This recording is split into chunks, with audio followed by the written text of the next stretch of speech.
Hindi pa rin pala mapupunta ang posisyon mo kay Constantino? Hindi naman ako ang nagdesisyon yan, kundi yung senior partner si Lorena. At babalik pa naman ako.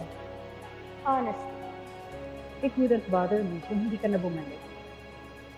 Kahit mawala ka na forever. Are you saying you'd rather see me dead? Ikaw ang nagsabi mo. Wala akong pakialam kung anong gawin mo o kahit anong mangyari sa'yo. Just make sure na hindi na mabubuhay ang kaso ni Attorney Simmons. Alam mo naman siguro na mahirap akong kalaban, di ba? Cons?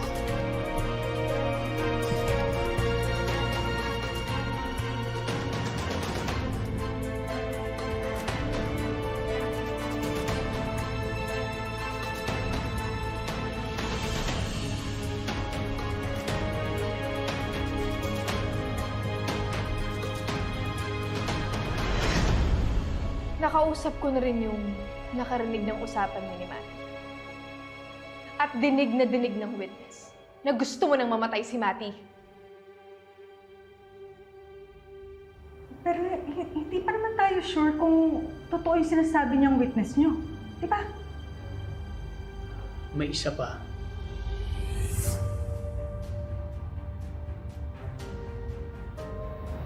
Attorney, tingnan niyo yung CCTV. So, nakikita po natin parang meron kayong pinag-uusapan. Mukhang galit na galit ka. Ano ho ba yung pinag-uusapan? Tungkol ba ito kay Attorney Simmons? She's so convinced that I don't have a brain inside my skull.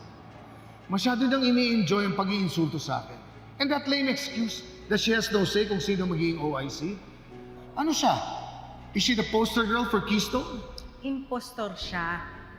Feeling magiting na merong pa-hero's birthday / farewell party pa. At feeling almighty kung pagdaroon tayo sa mga palad niya. Ang nakakainis, it's working! I have to admit, napaparanoid ako sa mga pasaring niya tungkol sa anak natin.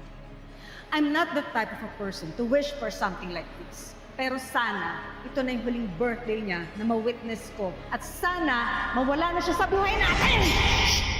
Watch your mouth! Huwag ka dito mag-tantrum! Punong-puno ako sa kanya. Watch your mouth! Alam mo, ganitong-ganito yung pakiramdam ko noon. Sa totoo lang, ako ang original na impostor. Dahil feeling blessed na meron akong best friend and the best boyfriend. Kahit ramdam ko nang tinatalo niya ako. Talong-talo na ako. Cons, ayoko nang matalo ulit. Pero baka huli na. Baka milya na ang layo niya.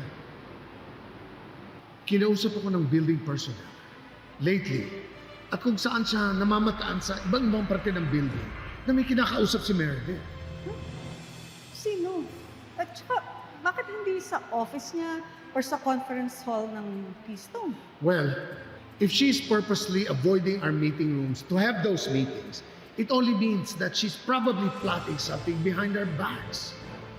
I knew it. That sneaky bitch is up to something again!